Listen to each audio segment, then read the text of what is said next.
Ding, ding, ding. I like that. What is that? Did you hear that? You heard it, didn't you? Yeah, but there was like a message from StreamYard or whatever. I don't know. It was weird. Oh, yeah, I didn't see It that. just showed up. I heard the bike bell. Ding, ding. Ding, ding. What up, Nope. Jay? Oh, man. I'll tell you what. My work life is chaotic right now. So the job I'm at now, the employer I'm with, been with them for several years now. Hey, what's up, Richard, in the house? What up, Rick? I came on board after working 20 years in manufacturing, working in the quality control, and Hey, John.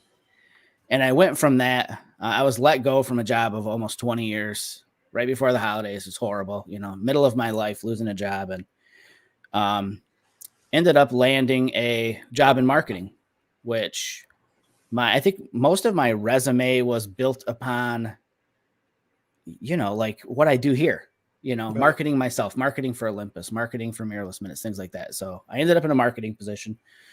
We had some people leave recently, and I jumped into a sales role because I love to talk, and sales is cool, but I'm doing sales and I'm running marketing too at the same time. And when I say I do sales, I oversee like 11 states or 11 agencies in 11 different states around the country.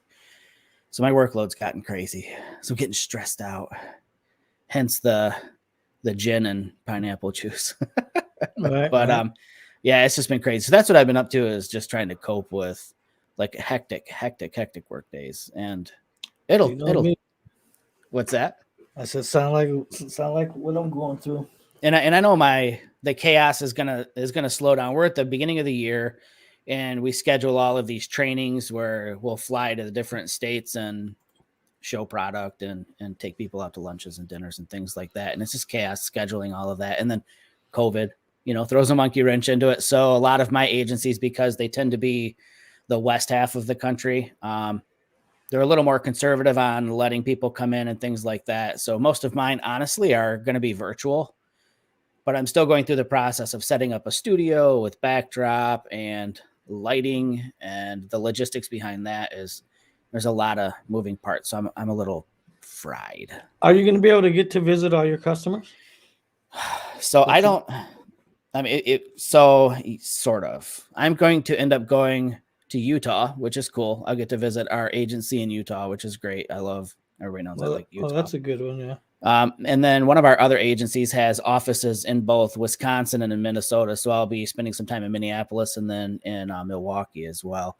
And so far, those are the only two agencies I'm actually going to visit in person, which I'll be honest, for me, I'm fine with that. I know that that my boss would prefer us to be able to visit in person. So we're leaving it open to them if we can come visit later in the year, and we might end up doing that, which is fine. But nice. Some hellos here. What's up, Steve? Got my sweetheart on the show tonight. Thank you for showing up, sweetheart. And we got Mr. David Black. Steve says Minnesota. Yes, Minnesota. Hopefully in warmer weather. You don't want to go there right now. No, I'd prefer not to.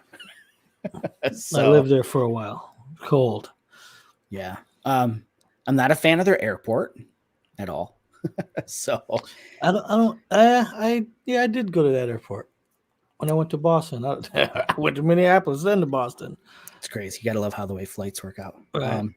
So I didn't have any issues over there though. No, it seems like every time I've gone through Minneapolis, I've got a tight connection, and just, I don't like the layout, it's just kind of funky. Steve, I'll definitely hit you up if I've got time. That's the problem with the way the scheduling is going this year for these visits. Normally, I'd be able to book a couple of days in front of or at the back end of my visit for myself. But Steve unfortunately, must be from Minnesota. I'm guessing so. Where or he's super close to Minnesota and he's going to drive. Yeah. But yeah, so that's me. What about you? What have you been up to? How's things going? Work, man. Work. The workforce is thin right now due to COVID, and people must be disappearing off the face of the earth. There's something to because everywhere I go, that nobody has any employees. Nobody has any employees, and nobody wants to work or fill the jobs. I've heard so many conspiracies about it. I mean, I guess we could do a podcast on that too, talking about. I was at Herman Miller yesterday, Herman Miller, and they no, I'm sorry, Technicoat had 36 people missing the day before. Wow. I was at a company the day before that. They had 26 people missing the day before. That's outrageous. That's crazy. I'm like, what's going on? I mean, I don't understand how businesses are functioning. I really don't. But I think this is becoming the new normal. I think everybody found side hustles. Everybody probably has an OnlyFans. I know, right? That's my ongoing joke with everybody. They're either doing OnlyFans or Etsy. Right. They're either selling themselves or they're making something to sell. It's whatever. Get your side hustle on. Uncle Sam's going to catch up with you. Make that bread. Right. So a couple of things to talk about tonight. Obviously, the main premise of the show. I think the big thing that we'll talk about. Come on, Dwayne jumps on and says, "Yo, I gotta throw him up on the screen. What's up, boss?" Main premise of the show: composition. I want to start again. I talked about this on and off over the last 5 years I've been doing this podcast about putting some educational content in. So trying to give that a spin here. And then like a little bit of I'm gonna say a news story, but I guess a couple of places on Facebook I saw Olympus or OM Solutions, OM Digital Solutions. I don't remember what their name is right now, but supposedly they may tease or show what this newest camera is going to be. I'm really curious what they're going to bring to the table. I'd be glad to hear from you guys in the audience that are Olympus shooters. I know we got a bunch of them out there. What do you think's coming? What are they going to do? I have thoughts on what I'd like to see, but aside from that, you're muted right now. So we're trying to read your lips as hard as we can. Yeah, I bumped the mic and it wouldn't cut off. Lost power. Yeah. So I guess we could talk about that. Yeah, whatever, man. Yeah, I agree. Yeah, I don't know what you're talking about. I think you're just So, okay, Jerry, what would you like to see from Olympus? What do they need to do? And Dwayne jumps right in, right out of the gate. Boom. Now, so are we talking like realistically, or are we talking fantasy? No, realistically. I mean, we know what technologies are out there. We know what at least we think we know. I mean, okay, I'll give you realistically, and then I'll give you my wet dream. How about that? Let me get some. Let me get some Kleenex. I would like to see a weather sealed Pen F2. Yes, I know Dwayne's there with you. Let me see. I got a laundry list, boss. I got a laundry list. Oh yeah. I would say a definitely. I mean, I got no complaints with the current Pen F other than the weather sealing. Yeah. If I could throw that shit in a snowbank, I'd be happy. Mm-hmm. Other than that, yeah, I do. I mean, I got no complaints. I mean, I don't use all that image tracking stuff that they got in all them other cameras. Right. Maybe a little better low light. Maybe. I mean, we talked about that at one of them round tables. I would like to see a 12 megapixel sensor on an Olympus. Yeah. Give me weather sealing in a 12 megapixel Pen F, and I'll be good. That would be a big gamble for them. That because the average consumer, would be like 12. Pixel whoring. Yeah. My Samsung has 170 or whatever. Right. My phone has 86. But I mean that would make low light for sure quality a lot better. Agreed. And 12 big ones over 16 or 24 medium ones. Yeah, exactly. And the majority of people are sharing online anyways. Nobody can see the difference between a 12 megapixel photo and a 60 megapixel photo on Facebook. I believe my phone is a 12 megapixel camera on a smaller sensor. Yeah. And you can't tell half the time what, you know what I mean? Yeah. I caught a little bit of Joe Edelman's show yesterday, I think. And he was talking about that. So Joe has parted ways with Olympus, still going to keep some of his Olympus gear. But he jumped into, for now, the Sony A7R IV is what he picked up. And And he made that, he made that comment yesterday. No, he's got a, 60 megapixels on the A7R4? Yep, 62 or something like that. So like 62 megapixels. And he says if he shares a shot from that versus one of his OMDs on Facebook and Instagram, nobody's going to see the difference. I mean, he will when he's on his 5K screen editing and he can zoom in a million miles and remove every single pore. But the end result for 99% of his audience, they won't see it. I think photographers go overboard a little bit because we're the ones post-processing this stuff. You know what I mean? Yeah. We get to zoom in and out and slide and drag, and you know what I mean? And we see what presets, how they destroy images if they're not created for those files. And you know what I mean? Yep, for and sure. Like the average person just viewing it on Facebook or Instagram, they see the final result and that's it. Yep. So they don't really know the capability of those files. Yeah. I didn't. Honestly, I spent years with Olympus. I started off with Olympus. I didn't know any different. And then you got that A7R2, and I talk about it still. You shared the before and after of that church photo. Yep. And the original photo was, if you've ever shot towards the sun, for folks listening or watching, Jay shot towards a church, and the sun must have been behind it, or the light was behind it, because the front of the church was silhouetted for the most part. It was black. You couldn't see windows or anything. Yeah. But then his finished product, he was able to move the exposure and shadows and bring out every single little bit of detail in that to make it literally night and day different. And you can't do that on the smaller sensors and the Micro Four Thirds. So it's definitely has its place. I mean, you can do it, but it doesn't yield the same results for sure. Right. So a Pen F2. Yeah. I mean, can't go wrong with that. Right. Then of course the wet dream would be give me a medium format rangefinder body style camera, and I'll be happy. Yeah. I think the ultimate for me would be just let Sony eat Olympus up, take all the tech, all the lens making capabilities. You know what? I was on the pier day before yesterday. I was just out there with my phone and I'm walking, and that's exactly what I was thinking as I'm walking back. I'm like, dude, if Sony would cop, just a few things, live comp, get that live comp, that live time, that image stabilization. Yep. Oh my god, dude, game changer. My god, yeah. Canon and Nikon would be freaking out. Yeah, they would own the camera business. I think for me, I was talking. I think I commented on a post actually in one of our groups. My wish list, the technical side, a better EVF, like higher res EVF. Like I've looked through some of the newer cameras through the electronic viewfinder, and it's freaking stunning, gorgeous, bright, super, super clear, tons of resolution. Like you said, for low light, backside illuminated sensor would help quite a bit. I'd be willing to go down to 16 megapixels and backside illuminated would be nice for like a compromise. It's not so low that people aren't going to buy it, low enough to give you a little bit better. Yeah, but here's the thing with that though, like the EM5 Mark II was 16 megapixels, and that still wasn't the greatest. But not backside illuminated sensor. That makes a difference in the low light for sure. That is true. That was the other sensor. And then I think the other technical thing would be like a global shutter.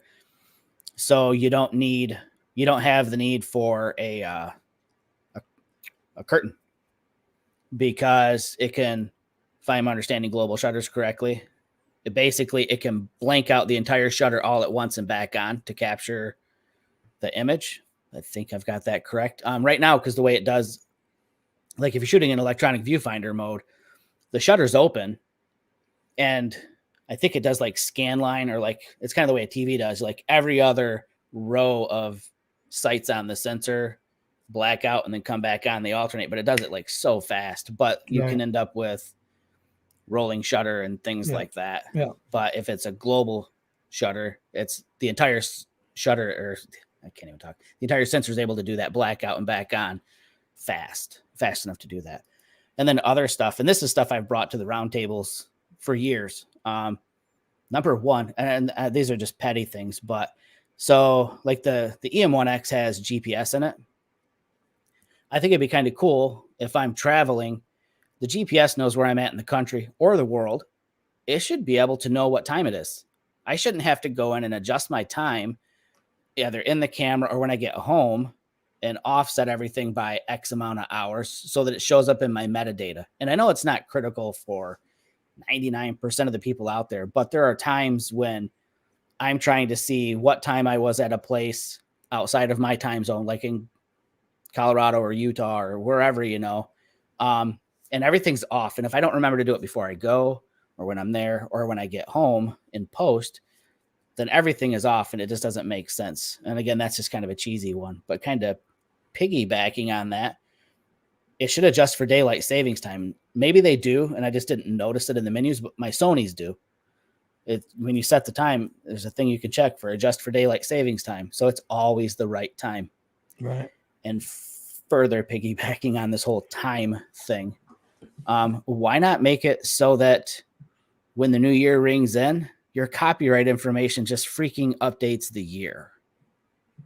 I mean, first world problem for sure. Definitely a problem because I've got so much stuff that was given to me over the years, but I have like 6 or 7 cameras that I would have to go in and adjust the copyright information on every single one. And I know it's petty or whatever, but it's just little things like that I think that are kind of cool.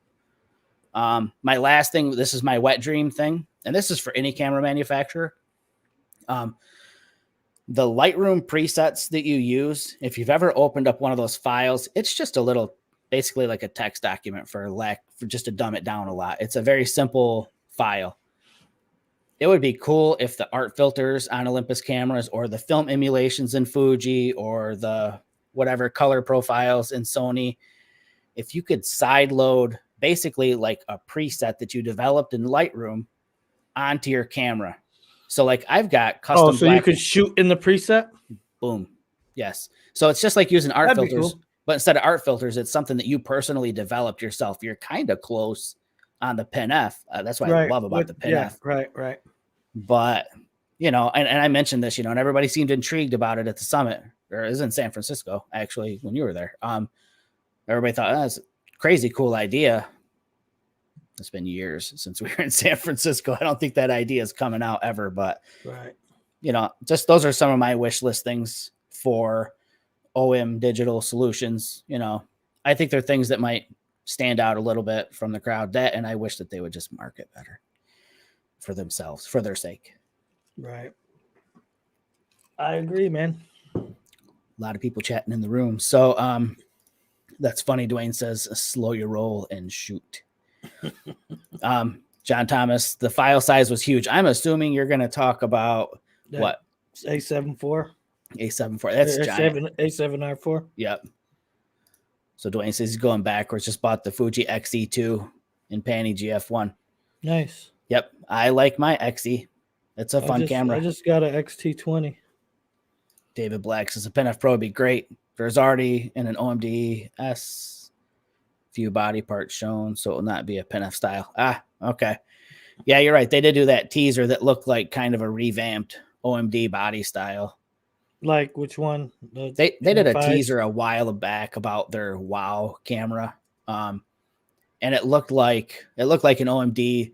They just showed a little bit of the front of the camera where the dials and everything at, and it just looks like cosmetic changes. Of course, you'd expect, but who knows what the inside's going to be. It'll be interesting to see what they do for sure. I would buy one. I'd consider it. I love my Pen F. If it was a rangefinder body style, yeah, I would buy one. Yeah, if it was weather sealed. Sealed. Yeah, weather sealed, newer sensor would be nice. Better EVF. The Pen F EVF's kind of it's not great. It's usable, but there's way better out there. I don't use the EVF a ton sometimes. But we just look at the back screen. Yeah. Really. Yeah. Or flip the screen up and look down, like looking down at it. Right. That's because you're creeping on girls in the streets, Jerry. Come on.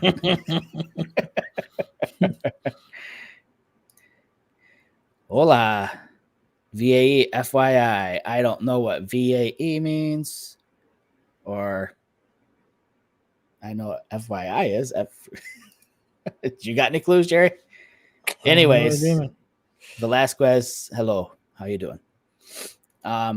So that was just kind of things I was thinking about today, and I was chatting with a couple of people about that, about what the potential new camera could have in it. So interested to see. Right. for You sure. I think don't they're want gonna are they gonna drop something soon? You think? well, they said It's been a that minute. there's rumor that they're gonna I don't know if they're gonna tease it or announce it at I don't even know what camera convention is coming up anymore. I'm so out of the loop with that stuff. I don't care about that stuff anymore since I don't have to be involved in that stuff anymore. I just go shoot. And actually I've been shooting a bit lately, so I saw that. that's a Been out bonus quite for a bit. me. You were in town Saturday when I was hungover. I was eating Italian. Yummy. How was that? Did you Oh, guys dude, like it? that's amazing. Yeah. Oh, yeah, it's super good. Yeah, definitely It go sucks back. you didn't get into the other place though. I think you guys would have liked that better. Yeah, I just have to remember what time they open. They open a little late. Right. It's to get the hangover crowd.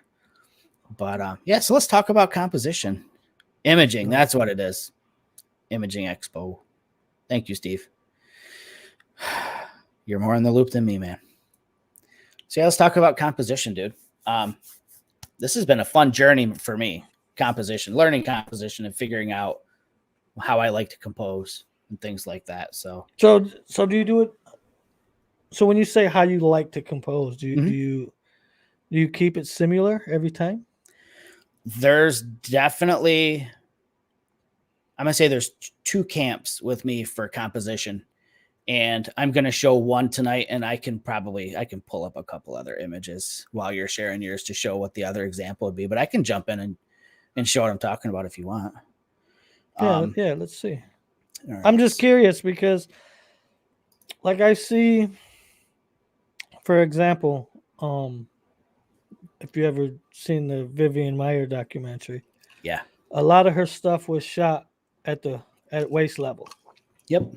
And she also had the A Rolleiflex. film camera, Yeah. right, with the screen that you're looking down, so it's easy to Yep. just tilt it up. And then I see like other photographers that shoot on tripods, and these are landscape photographers Yeah. typically that the tripod's like the same every time they use it.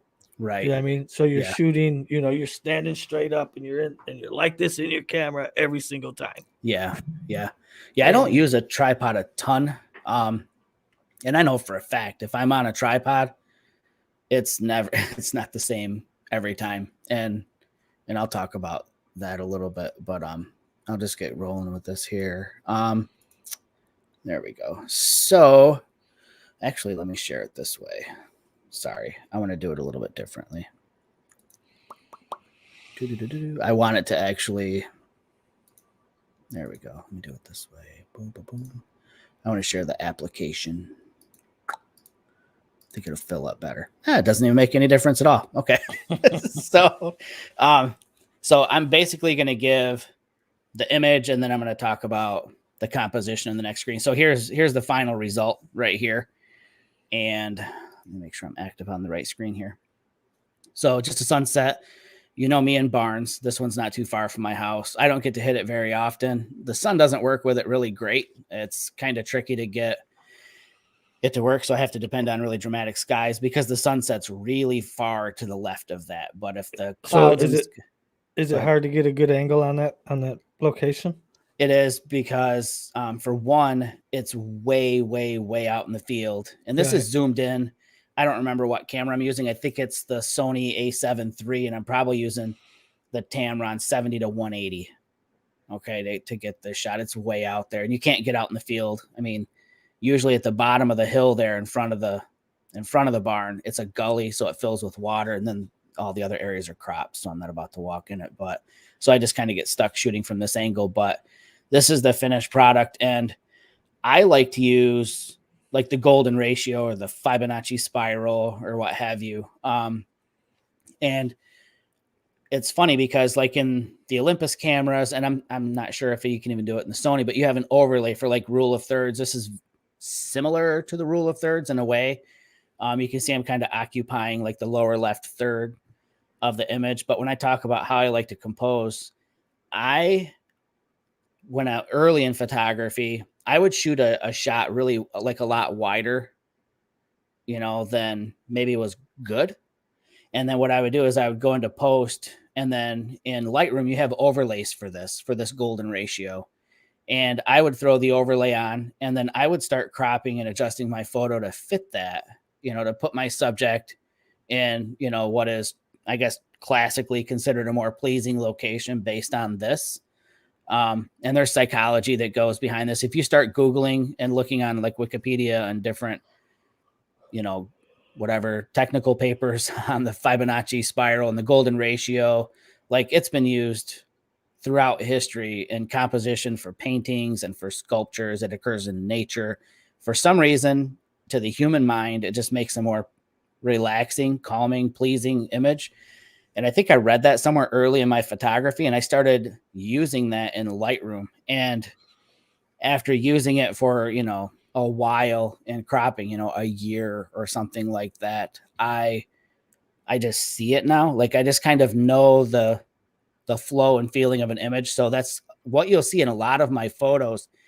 And again, you don't necessarily have to have like a big solid, structure or whatever. So like in this one, again, it's the road that occupies, that lower left third. So I composed that. I could have panned to the right, kept the road out of the shot, and just had all of this grain, this big sea of like this greenish yellow as the storm's coming in or whatever. But, again, using not just leading lines, but leading lines and then composing it in a way that, again, it's kind of occupying that space off to the side of your image is how I like to do a lot of my compositions. And it works not just in like a landscape orientation, but it works in portrait orientation well. And this is the behind the scenes shot when Mark and I were in Kansas last year, chasing storms.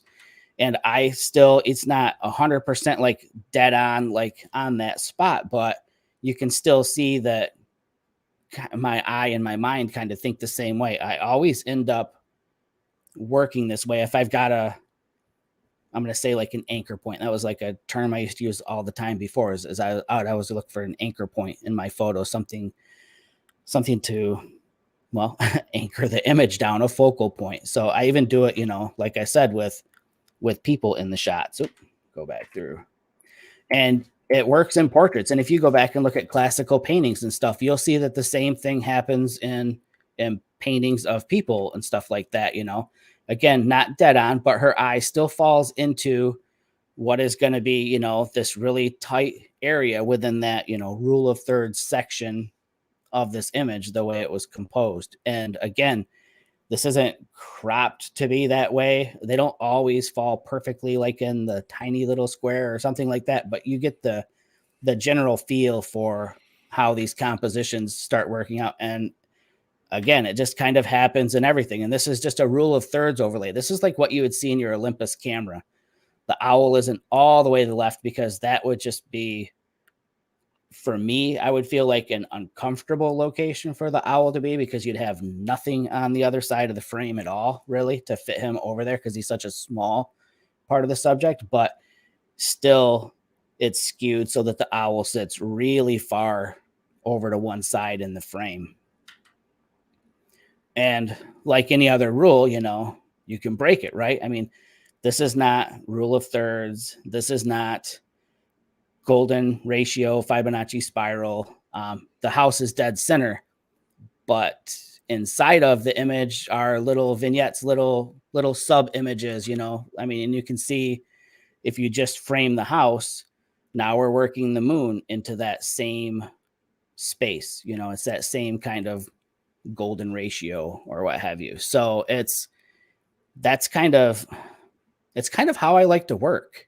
It's kind of my go-to standard for composition, whether, like I said, whether it's portrait orientation, whether it's landscape orientation. It doesn't matter if it's street shooting, and I don't think about it. It's just how they all happen now. It becomes habit to you now. Yeah. Yep. And it's good exercise. I've never seen that overlay before. Now, in Lightroom, I think if you just hit the O button, you can cycle through the different overlays, and there's like a million overlays in there, but that one is one of them. And it might be fun for everybody to just open up Lightroom at some point in time, go through your images, the ones that really stand out to you, that have like a focal point, a strong subject piece in it, and then toggle through that overlay. And you can, when you bring that overlay up, I'll try to remember how to do this, but I think it's O, and I think you I'll have to figure it out. You can cycle through not just all these different types of overlays, but you can actually have the overlay rotate. So if you're in a vertical orientation, you could rotate that golden ratio vertically. You could rotate it this way. You can rotate it down this way. So depending on where your subject is, whether it's vertical, horizontal, subject left, right, whatever, you can rotate all these overlays and just do it and see if the ones that you enjoy, your photos you enjoy the most, naturally had it sort of fit into that ratio. You'd be surprised, I think. Nice. I'm watching you on two different cameras. So No, that's okay. This one's got a delay, so your Yeah. mouth's still moving on this one, and then I didn't hear anything. So Right. Steve Very cool. says, good explanation of the golden rule. Says he sucks at it. He's gonna have to try it. You don't suck at it. You just don't do it, or you're doing it and you don't even know, maybe. Yeah. So don't say you suck at it. If you don't do it, you don't suck at it. You just don't do it yet. So Right. Yeah, you can never suck at Nope. photography. No. You know what I mean? I used to. Everybody's I mean, you just see things different now. Right. You know what I mean? Mhm. Let me show my photos. I don't know, man. It just, I hate when people say that. Oh man, this stuff sucks. Nope. No, man. It's just there is no suck. There's just different style, different technique. Everybody gets to a different point where they do things differently. I only got a couple because I'm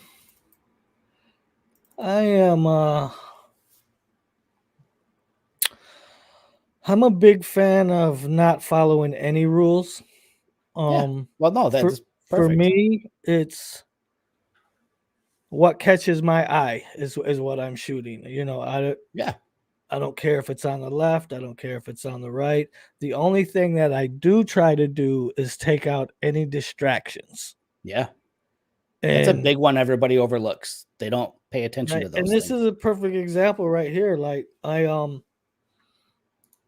got that cross in the middle of the frame, but I framed it with a tree that was on the left side. Mm-hmm. You know what I mean? Yep. And then the building and you know the shadows in that bottom right corner that gradually falls into the photo and kind of makes that center of that image pop out.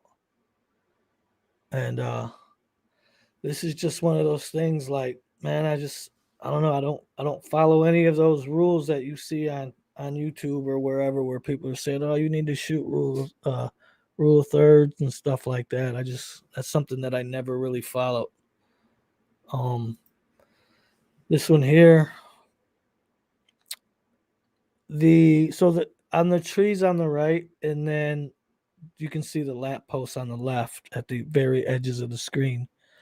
The one on the right, there's a structure over there, and the one on the left, there's some stairs, I believe, that are coming down. But I just made sure to like when I walked out here, I'm like, okay, so this looks nice. I get rid of the distraction so you can concentrate on the feeling that you get if you were standing there. Does that make sense? Yeah, for sure. And I just try to get rid of them distractions, man. And like I said, there's no real rules to composition, at least from my standpoint. This here, you was with me. This is right by your house. Yeah. This is an abandoned house on the side of the road, and that pink wall with that brown cabinet in there really stood out to me. And you can see the light coming in through the roof where it's collapsed, and it's lighting that back wall. I could have easily leaned in the window or went inside and backed up against that wall and took that shot, but I used the window frame to frame my image of the destruction. So that's just another thing too, is that think a little wider, think a little deeper, and use what's around you to create frames for your frame. And that's about it for me, man. That's it already, huh? Dang. Yeah. I didn't load up too many. I mean, just because I don't know, man. I don't. You don't overthink it. Yeah, it's not that complicated, man. Yep. I'm going to I've got one more I'm trying to find here, and then I'll I'm pull it up. I'm scared to click on the wrong button and bounce. No, you're good. I'll just open up what I got open right now. So let me get back up to the top here. There we go. Open with preview. So this would be the other example. Let me get it up here of a style, I guess you'd call it, or whatever, that I like to do. So the one that, like I said, just kind of comes naturally to me is that golden ratio or Fibonacci spiral or what have you. The other one would be this. I like to really, really, really exaggerate. And again, break that rule of thirds. This is close to a rule of thirds, I guess. You're occupying the whole upper third, maybe a little less than a third, but I like to skew, especially in cases like this where I've got like a leading line that I want to work with. So in this case, the composition, if you could imagine, it would have been like me holding the camera in portrait orientation, and you kind of want to just do this, but I like to focus like off in the distance, and then I'll tilt the camera down or whatever. You know what I mean? Right. So Yep. I'll skew, like really exaggerate. Right. Stretch Length. them lines out. You got it. And I do the same thing. I'm clicking in the wrong screen. And I do the same thing, in landscape orientation as well. The truck is a focal point, but so is this incoming storm as well, and these big billowing clouds.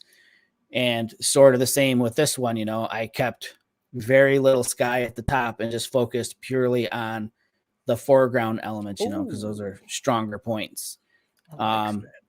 Sometimes, again, it's like, sometimes you have to encompass everything. I mean, this is the biggest storm I've ever been near. I mean, for crying out loud, I can't even explain it. It's just giant, and this is shot with the 14 millimeter, I think, on the Sony.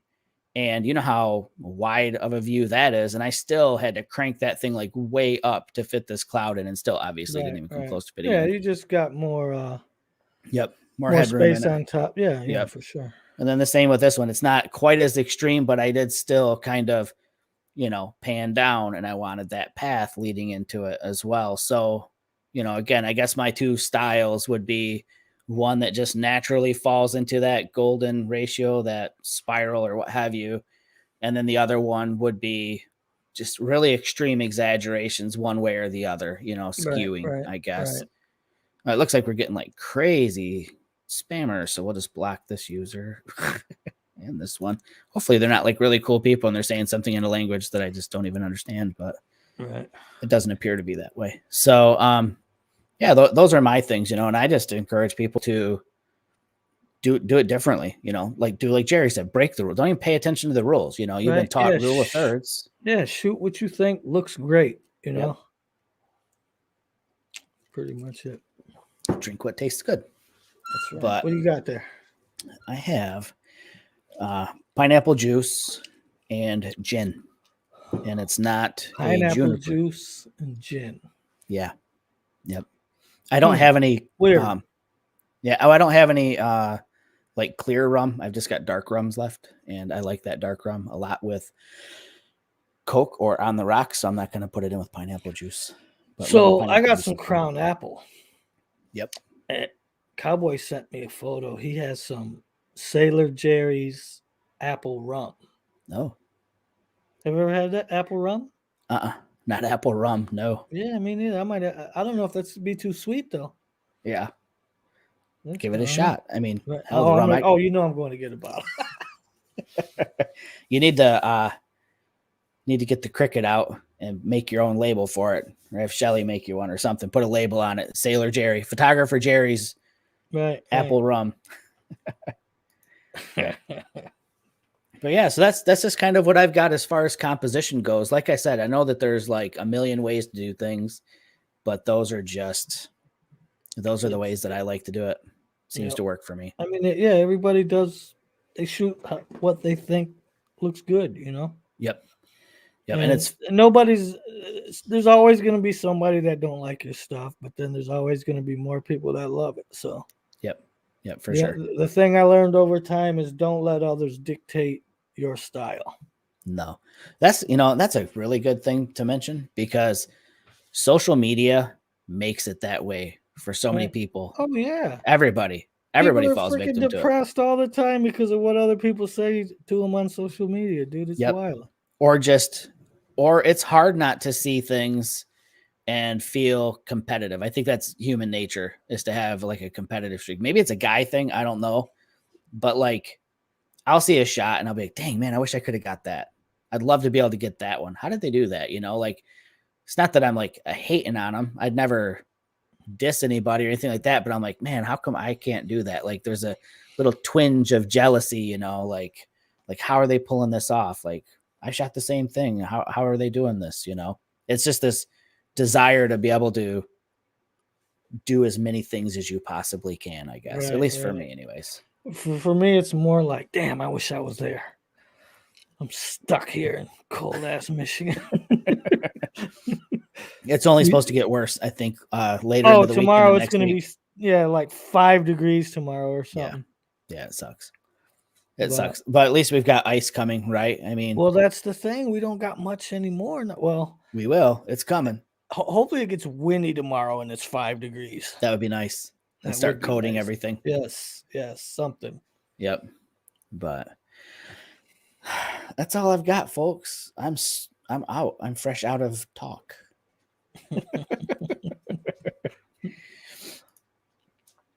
No, I don't.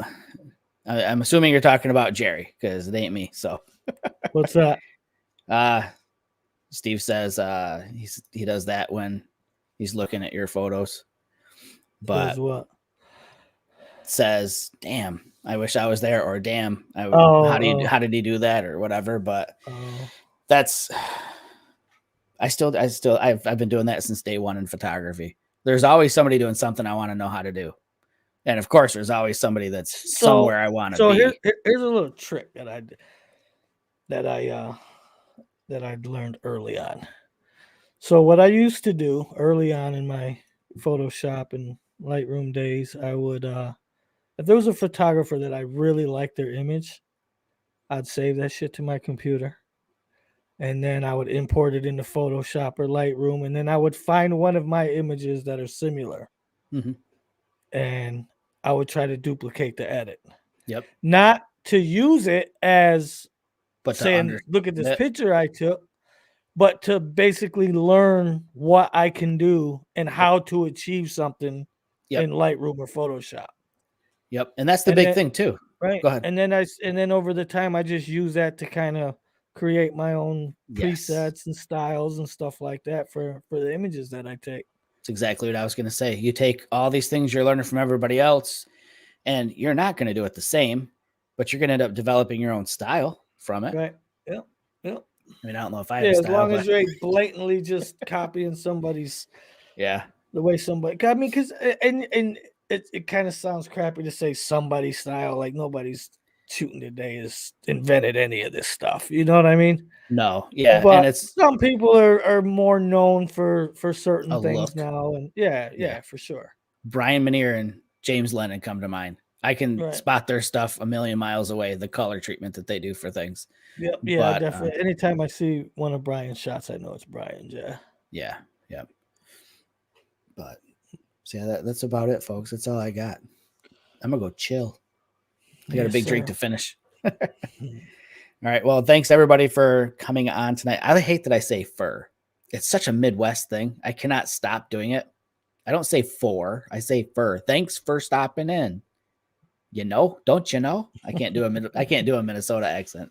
But anyways, thanks for stopping in and watching the show tonight. Hopefully you got a little something from it. Go out, try to find the overlays in Lightroom. If you can't find the overlay tool in Lightroom, shoot me a message on Facebook or Instagram or Twitter, wherever. I'll get it and I'll show you how to do it. But it's a really cool tool. And like I said, go through, run that overlay on your images, rotate it around, and see if you're just naturally composing to fit into one of these formats anyways. You might be surprised. Right? Give you Right. something to do, some homework. Indeed. We'll see you guys in 2 weeks, and we'll be talking about something new. So you guys take care and get out there and go shoot. Stay warm if you live in Michigan or Amen, Midwest. brother.